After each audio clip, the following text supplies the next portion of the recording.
And mind ही एक ऐसी चीज़ है जो कैन मेक यू और break you, like it's your mind जो कि फॉर एग्जांपल एक नेगेटिव सिचुएशन है, नेगेटिव पॉजिटिव हम ही डिफाइन करते हैं, बट नेगेटिव सिचुएशन में बाहर कैसे आना है, उस पर एक्ट करना कैसे करना है वो हमारे ऊपर है, but sometimes it's beyond your control.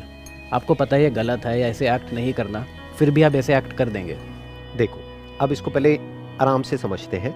अभी यहाँ तक हमको क्लियर हुआ कि ह्यूमन माइंड में और जानवरों के माइंड में क्या फ़र्क है। जी, क्या साइकोलॉजिकल इश्यूज जानवरों में होते हैं? I don't think so. होते होंगे बट बहुत कम। बहुत मैंने मानो कोई जानवर है, उसके बच्चे को किसी ने मार दिया कर दिया, तो वो जो माँ है वो उदास है, लेकिन कुछ दिन बाद वो फिर नॉर्मल हो जाती है। इंसान की तरह नहीं कि पूरी जिंदगी उस चीज को होल्ड करके बैठे हुए हैं। बिल्कुल। तो हम होल्ड कैसे करते हैं? That is a big question. Thinking is not a problem.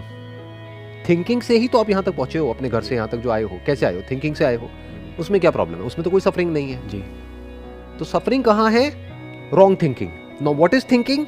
What you speak with in, that is thinking. Okay. अगर ये हमको समझ आ गया है तो अब हम बड़े आराम से अपने थॉट्स को कंट्रोल कर सकते हैं। इससे कॉल अब ये माइंड हमारे लिए कोई कॉम्प्लिकेटेड कोई वो नहीं है। ये माइंड कोई एब्स्ट्रैक्ट टर्म नहीं है या कोई ऐसा कॉम्प्लिकेटेड सिस्टम नहीं है कि जो हमको समझ ही ना आए और हम उसको कंट्रोल नहीं कर सकते। मैंने एक वर्ड में बोल दिया माइंड क्या है। लैंग्वेज। आपको हिंदी आती है? जी बिल्कुल। इंग्लिश आती है? जी, तो ये आपका माइंड का दायरा है। ठीक है, मतलब सबको पता। मैं जापानीज में आपको कुछ भी बोलता रहूं, अच्छा या बुरा, कोई फर्क पड़ेगा? कोई फर्क नहीं पड़ेगा, आप देखते रहोगे क्योंकि मुझे समझ ही नहीं आ रहा। क्योंकि आपको समझ ही नहीं आ रहा। तो सारा खेल शुरू कहां से होता है?